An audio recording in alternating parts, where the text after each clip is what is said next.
Bickley and Marotta. Bickley and Marotta Mornings. Arizona Sports, the local sports leader.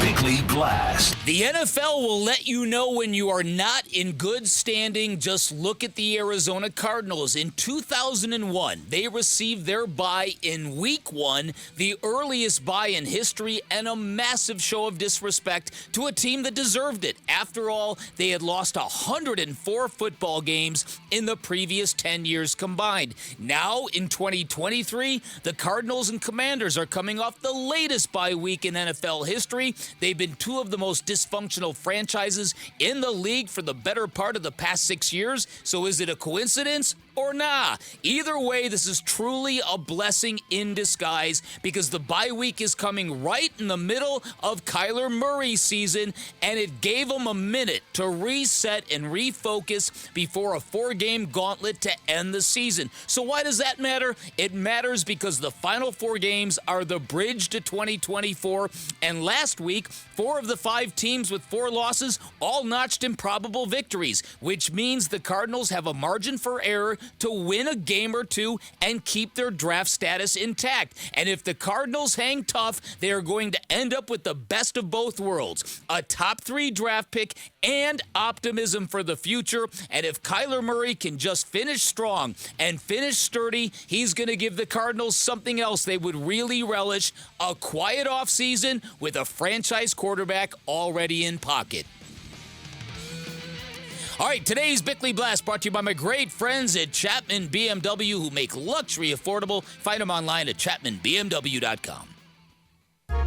Anytime you can mix and match and be in gun, be under center, mix the run game in, the boot game in, drop back passing game in, it stresses a defense. Gannon, maybe you could cut back on the shotgun for fun.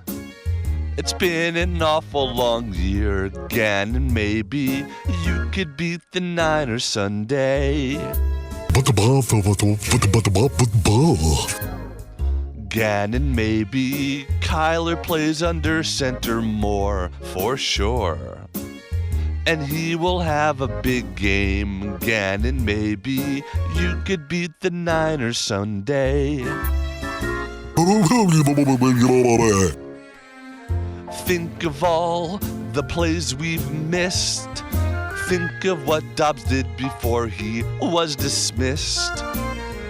Give Murray a chance to shine. A play-action pass would be bliss. A boopy-doo, Gannon, maybe he can't see over his center's head. Don't fret. He'll get used to the plays, Gannon, maybe we'll beat the 49ers someday.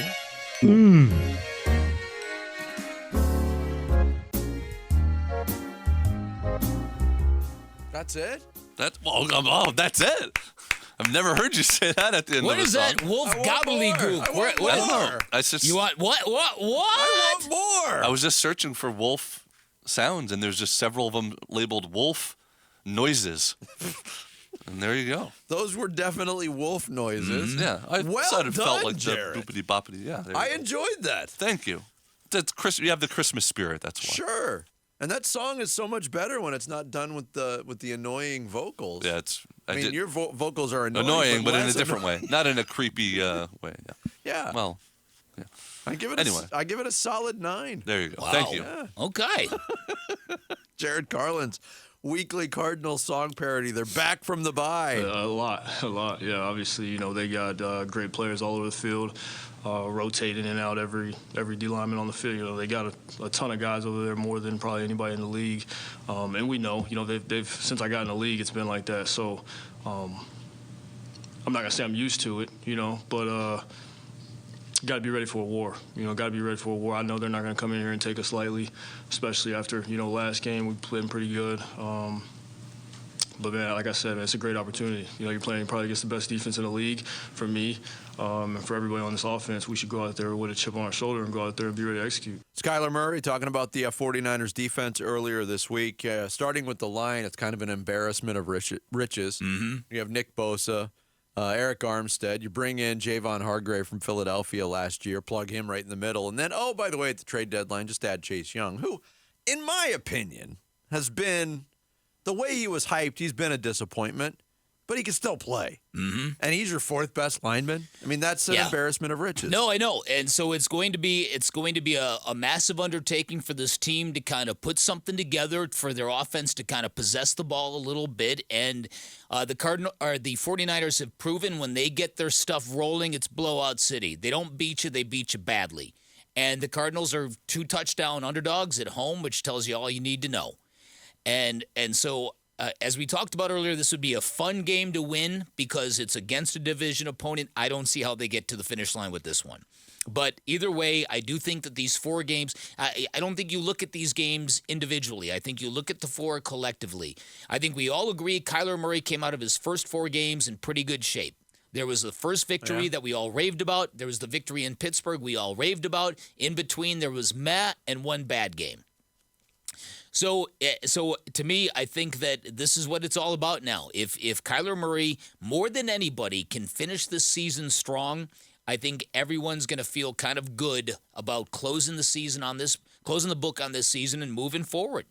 And it's, you know what, and it's very, very important because the last thing this franchise can afford is instability at this position. I went back and I saw stories. I was trying to find the year that the Cardinals, because I had forgotten when they had gotten the bye week in week 1, and I ran across a story that in 2012, the Cardinals became the first NFL team to lose 700 football games. Oof. The second team to get to 700 didn't get there until the Detroit Lions last year. So it took another 10 years for another hapless football team to get to that 700 loss. Now, the Cardinals are one of the oldest football teams. Well, of course. They are. Yeah, of course. So there is that to be considered. But yeah, there's been a lot of losing. And it's resurfaced here locally only because of the periods of time that we have been stuck with, bad quarterbacks. Yeah. And if you look this week about the instability at quarterback, in the NFL this week, you have the Vikings, the Bengals, the Steelers, the Colts, the Browns, the Jets, the Patriots, the Giants, possibly Houston, Tennessee. Let's see. I mean, that's just a list of teams that are not starting their ideal number 1 starting quarterback at this point. Instability will kill you. Although what I saw from Tennessee last week against the Dolphins and that kid, I wouldn't be surprised if Tennessee makes a run at this. Yeah. Over the last 4 weeks of the season in terms of getting in the playoffs. Will Levis? Yeah. Did you see him shoot his shot, too, saying that he wants an endorsement with Levi's because his name is Levis? Wow. He said, I'm a big fan of their jeans, so if there's anything out there, just let me know. He's a big fan of their jeans and anything without sleeves, Vinny. Well, when you got the guns, you got to show them off. So I've been told. Thanks for watching Bickley and Marotta. Click to see the latest Bickley Blast and hit the button in the middle to subscribe to Arizona Sports.